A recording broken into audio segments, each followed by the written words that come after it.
Hello, my loves. It's me, Asia, the Soulful Creatrix, and I am back with another episode of Big Deck Energy. Join me as we talk today about the Witch's Wisdom Tarot. I'm excited.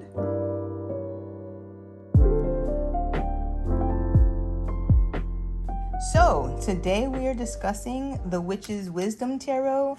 I've had this deck now for a little over a year, I believe. Yep, definitely over a year. If you're seeing this, it's where we've kind of gone into fall 2024, and I know that I got this deck in fall of 2023. If I was going to go season-wise. Now, how long has that been? I don't know. Really, is time a thing? Who knows? Okay, but let's get into the Witch's Wisdom Tarot. All right, so the Witch's Wisdom Tarot is an actual tarot card deck. So you're going to get 78 cards. I, of course, love a good box. I think I'm just a sucker for a good box. I'm not going to lie, but I like it when a box is so cool. Look at the gold accent on it. You're getting some pictures of the cards. You know what you're getting, but look at that gold accent, right? I love a good box. I'm not going to lie. So inside of the box, you get, of course, a great saying. Magic of feathers, song and air, awaken, inspire, and make aware. Magic of claw, hearth and fire, warm, enliven, and inspire. Magic of fin, womb, and water, love and dreams conjure. Magic of fur, seed, and earth, embody, nourish, and give birth. Magic within and around, awaken, spirits, answers, and guidance taken. Look, I don't know. We may have the best big deck energy with this deck right here. Who knows what is about to happen, but I am always down for a good experience. So this deck comes with a really nice book, okay? The guidebook is great. Also, this one is by Phyllis Curot. I forgot to mention. This one is by Phyllis Curot. I want to say Curot, but it could be Curot. The artwork was done by Danielle Barlow. All right. And I like this deck because it comes with a lot of insights, okay? You're getting, for each of the cards, you're going to get wisdom. You're going to get, if you are a practicing witch, then you'll understand, okay? Sometimes you're going to do a ritual. You're going to need, some different magic, right? You're going to need some things, and it's going to give you a little ritual to do, okay? I like a good ritual. I'm not going to lie. I like a good ritual, and I like how it comes, each of these cards comes with a ritual. You're going to get, what happens when the card is maybe in reverse. You need counsel, and then, just the wisdom of the card, okay? And then the essence would be, the card in its upright position, okay? This book also comes with the different reading. Okay, also, and a lot of people feel that you should keep your cards inside of a pouch for protection. I have a box for the cards that I use the most. And then some of my cards I do keep wrapped up. The ones that I'm using most often, I keep them wrapped up. But then what ends up happening is I'm doing these videos and I have to put everything back so that you would kind of get the same feeling that I would get. Anyway, so that's kind of what happens. Anyway, so at the bottom of the deck it says, ask your question, shuffle the cards, open the book, and take a look. Spirit hears what's in your heart and answers with love, wisdom, and art. Okay, so that's the box. Look, I love a good box. I'm not gonna lie. I just can't help it. I love a good box. Okay, so as for the cards, very high quality cards, very thick. They're gonna last for a long time. Also very chunky. I've mentioned this before. I have freakishly small hands, okay? So when the cards get big, it gets a little crazy for me. But these are pretty chunky cards, okay? When you're shuffling, they feel good. The cards feel good. I'm not going to lie. I just love when cards feel good, okay? I love when I am doing a reading and the cards feel good. The energy just feels right coming off of them. You can kind of already get and gather your senses about what is happening for that reading just just based off of the shuffle, right?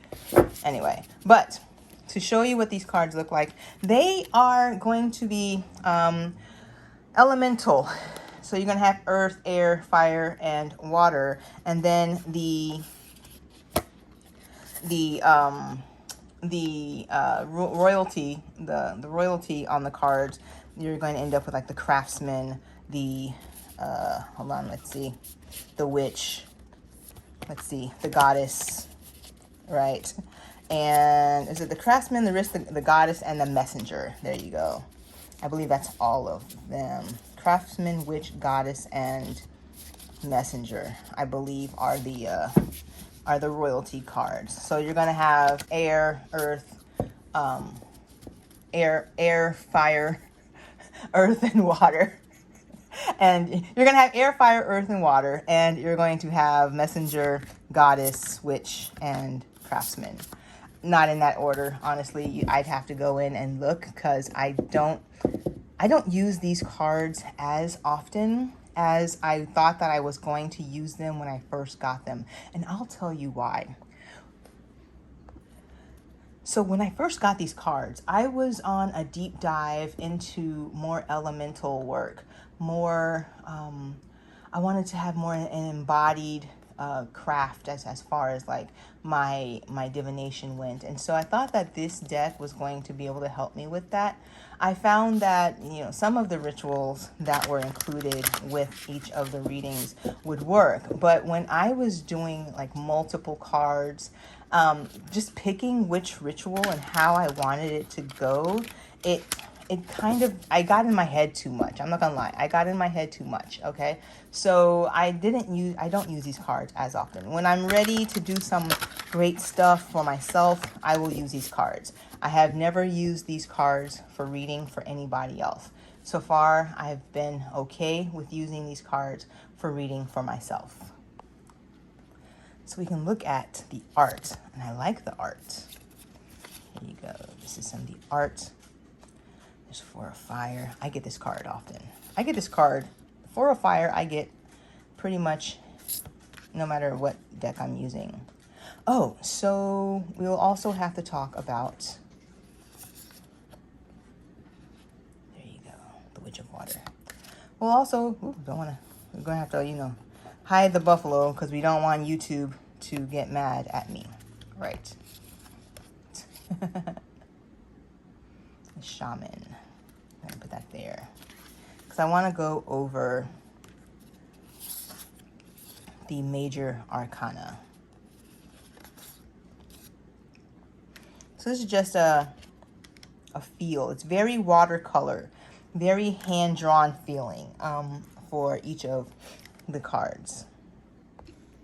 So let's talk about the major arcana, because I feel like the major arcana in this deck is really going to drive the whole feeling for the deck, the feeling of that embodiment of spirit. A lot of, you know, they call it the witch's wisdom, but really what we're doing when we do any practice that could even be considered witchcraft is more of like an embodiment of bringing in of, you know, spirit, of the energy of the elements, and you know, bringing it into practicality for your work. Okay, so I feel like that is embodied in this major arcana. So we start with the Pilgrim versus the Fool, right?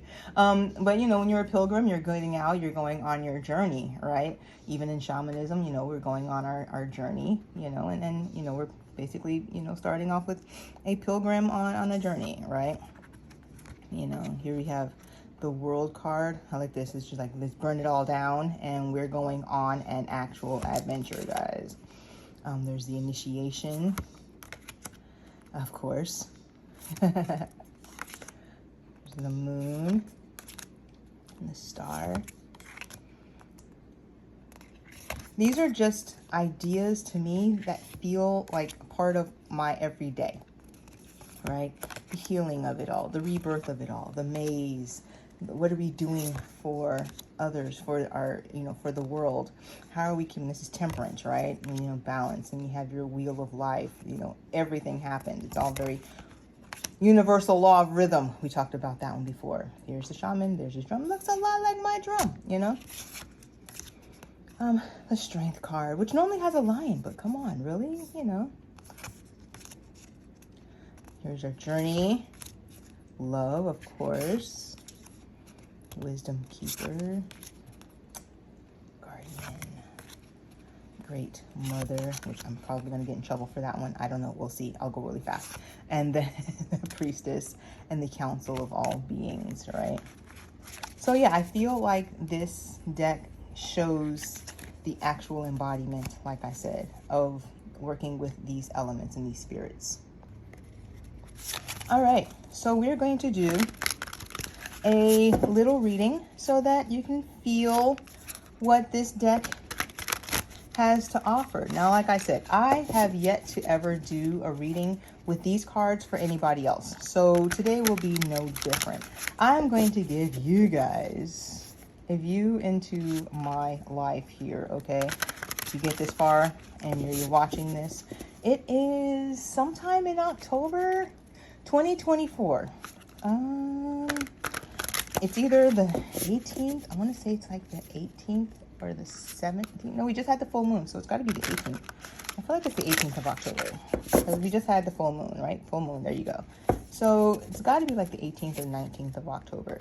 Anyway, that doesn't matter, okay? But what you're going to do is you're going to see a little glimpse into how I would read the cards for myself in this manner, because like I said, never really read for anybody else using these cards.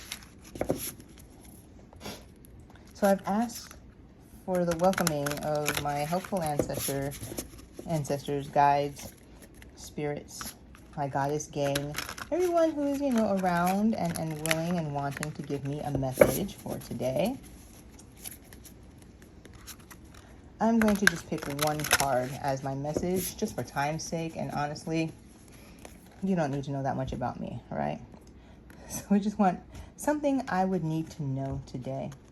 I hope that this doesn't have anything to do with business, because honestly, that's all my life has been lately, and I feel really bad for you guys for having to sit here and watch me work my way through business questions with my tarot deck. But here we go.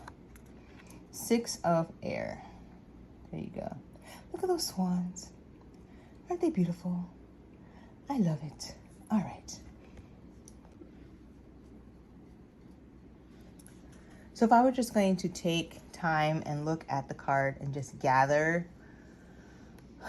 from just knowing what, you know, a 6 would mean in tarot, and also, you know, in numerology, and also, you know, the air feeling from the different elements, and also seeing what's going on in this card. I know for a fact that this is one of those cards that basically talks about the temperance of it all, that there is duality, or it's not really duality, but there is duality, right? In everything.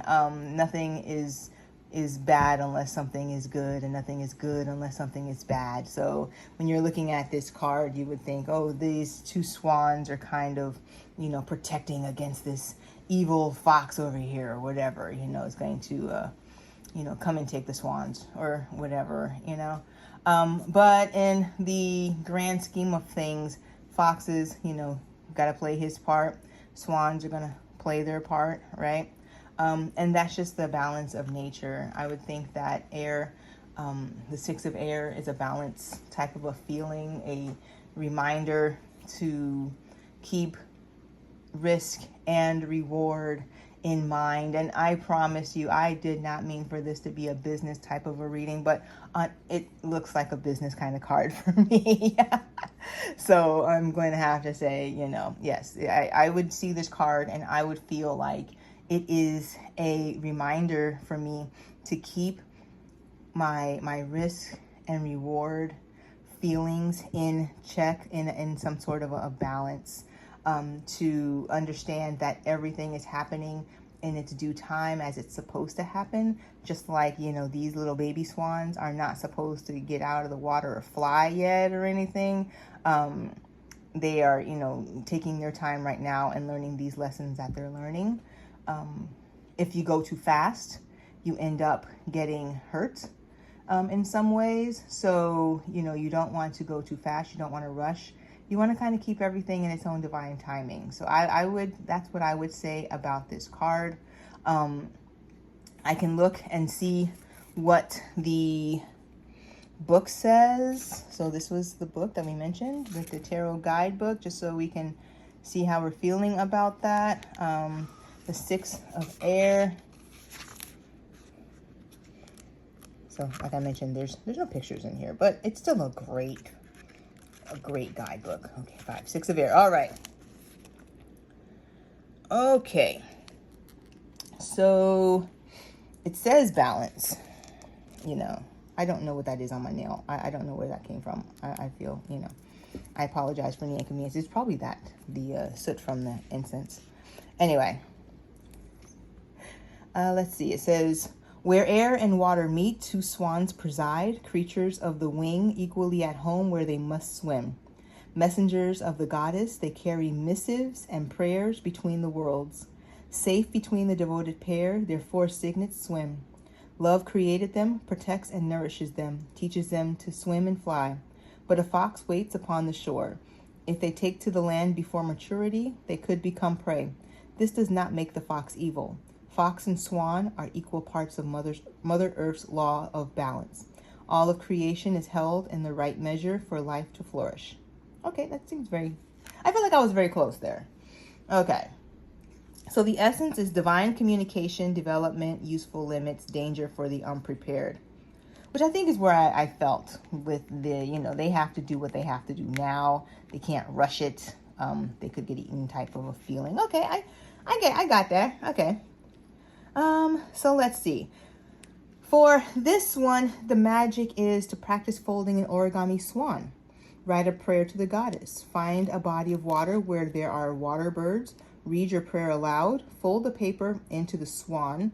Hold it to your heart. And when you're ready, float it on the water. It will carry your prayers to the goddess. Offer bread or birdseed. And then the counsel says, open your heart to the goddess and attend to the messages she's sending you. Take pride in your spirituality. Trust your intuition. Honor your dreams. But do not rush into things you're not ready for. And don't despair if your efforts don't succeed. Allow yourself time to grow. Cultivate your skills, your wisdom, your heart. Nurture your dreams. When you're ready, the universe will offer you the opportunities for which you've prepared. So I feel like I was very close there. But as you can see, if I were to have like a full-on, which one of these cards am I going to use for the ritual, I start to get, I take a lot of time to figure out which ritual I want to use and how I want to do it and, what I want to do with, with the cards. But as far as one card pulls, I think it works well. Honestly, I feel like this tracks. I do have, some things going on right now that I'm working on, up to and including the Creatrix Academy, where you can find courses including divination for non-witches, which I don't know. We might not discuss the witch's wisdom in the non-witches course, but maybe we do. You don't know. You got to go ahead and check it out. At any rate, you can find that course in the Creatrix Academy. You can find other courses, journaling challenges. We have some conversations going on there. We do some meditations, and we're just creating a great community there. So you can find all of that information in the description. I'll leave a link there. You can also find a link. I'll leave an affiliate link for this deck, the Witch's Wisdom deck here, from where you can buy it on Amazon. And if you want to use that link, you can. But, feel free to buy your cards wherever you want to buy your cards, Like I said, overall, I've enjoyed this deck. I've had it for over a year. I have used it more often than I have not used it. I mean, I have some decks I don't use at all, but this deck I actually do use. It's next to my bed, so it is one of my favorites. I like the little pouch. As I don't really identify with, as a witch, but I do identify as a non-witch, I feel like the deck works well for me. Okay. That being said, my name is Asia. I am still the Soulful Creatrix, and this has been another episode of Big Deck Energy, where I find the cards and I use the cards, and then I give you a review on the cards. If there's a deck you want to see reviewed, maybe you've been curious about, feel free to leave a message. What deck do you like the most? I would love to go ahead and review that deck, see how it works for me after working with it for a while. See how it ends up on my list of card decks that I like and don't like. But hey, that's what big deck energy is all about. I am Asia, the Soulful Creatrix, and I'm wishing you nothing but love and peace and many continued blessings. Until next time.